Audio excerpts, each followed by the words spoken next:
So now a few people have hit me up after yesterday's post about how do you then change from being a victim to just someone who's victimized? And I think it's a great question. If you study this or go down that rabbit hole, and I don't want to get too deep, I think probably the biggest thing is that you first acknowledge your feelings. You validate them. What are you feeling? What feels fair? What feels unfair? How do you feel picked on, I guess?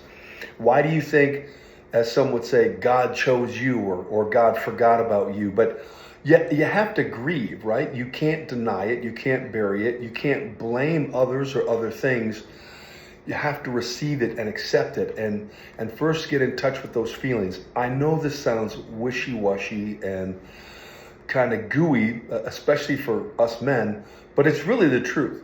What helped me was to write all my thoughts down and to really channel them in a journal about where I was at emotionally. My sister, who's a physical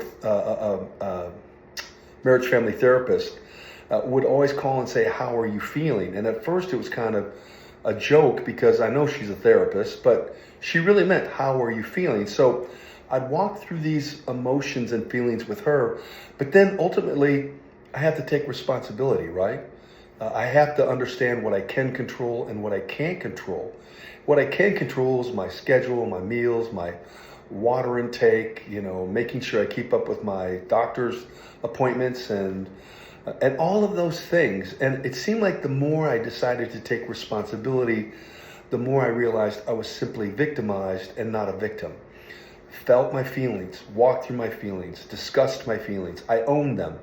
But then I took control. And I think those two things specifically help you move from victim or, feeling like, why me, to I've been victimized and why not me? But I can handle this. I got this. I'll move forward.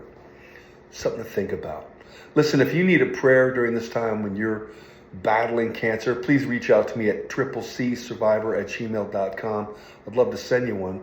Also, if you're looking for further resources, please check out my bio and my information.